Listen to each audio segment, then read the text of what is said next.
Hey everyone, this is Shazan Siddiqi from IDTechEx, and this is with me. Darren Tan from UNIGRID Battery. And we're here today at the International Battery Seminar in Orlando, Florida. It's great to be here. We're quickly catching up with Darren. We've spoken to him for the last few years. So Darren, let's get straight into it. If there's one thing people should know about sodium-ion batteries, what should it be? Well, I think people should understand the scale of sodium material supply chain availability. There's just so much sodium in the world. Right. Right now, we're just putting it all in our food, Exactly. burgers in our fries. We should put some in our batteries too. Yeah, There's a lot of opportunity to do that. 90% of the world's sodium is here in North America. exactly. We should really make use of it and capture these opportunities. Absolutely, yeah. Lithium is only available in few parts of the world Exactly. that can be difficult to access.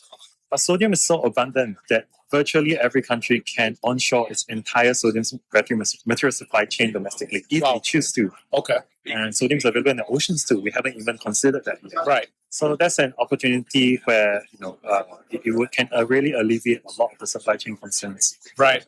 On a new battery technology platform. Let's focus more on UNIGRID and what you guys are up to. So it's great to see them having scaled from like a young startup when I first spoke to Darren about 2 years ago to now having prototype cells out here in Orlando. It's the most exciting innovation that you guys are working on here at What UNIGRID. you're looking at here is our power cell series. So here we have our cylindrical 18650s on the right, the small ones there, and we have the cylindrical 3140s. We're also working on this larger prismatic cells that we can put in the packs here for some of the ESS deployments.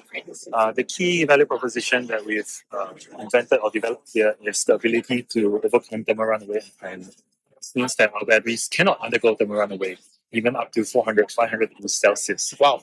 So we've challenged and worked with many third-party testers as well as customers to try to trigger this.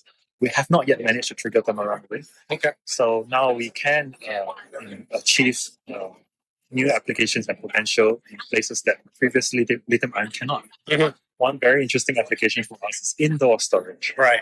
To be able to put a battery pack indoor, Mhm. whether you're talking about data centers, hospitals, homes, in your bedroom, for example, you need to achieve a level of safety that is unprecedented. Right. And that's something we can achieve with sodium ion and not yet being able to achieve with lithium.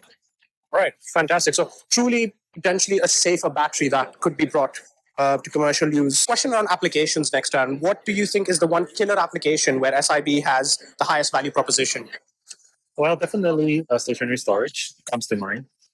We see how the first generation of lithium ion enabled portable electronics, like what you're holding right here. Exactly. That was the lithium cobalt oxide. Then we see how NMC's LFP has enabled luxury vehicles, mainstream vehicles. So if we follow this trend, we can expect that next generation technology enable something that is new, that is next. Right.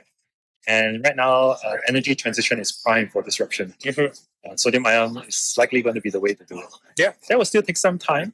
What we are seeing is that in the near term, another exciting market is the lead acid and possibly LTO replacement market. Okay. But sodium ion is competitive with lead acid LTO on virtually every metric. Okay. Far lower in cost, and you have less frequent replacement rates. Right. This is not a projected market. This is an existing market. Yep. There's 300 to 500 gigawatt hours in size, low hanging fruit. That's what we're moving fast to secure.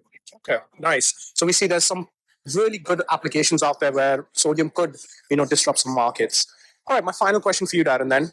Do you have any hot takes on the battery industry or any bold predictions you want to put out there for our audience? This is it's more of a joke. Okay. So if I use an analogy, lithium ion is like a little baby. Okay. You always want to make sure it's never too cold. Right. Never let it get too hungry. So always leave some charge and don't let it go to zero. Sodium ion is like an angsty teenager. It likes to be left alone. It's not fully developed yet. A few more years before maturity, but it will finish high school given enough time. Right. And solid-state batteries are like aliens because you only believe it when you see it. That's fantastic. Thank you so much, Dan. That was amazing. Thanks a lot.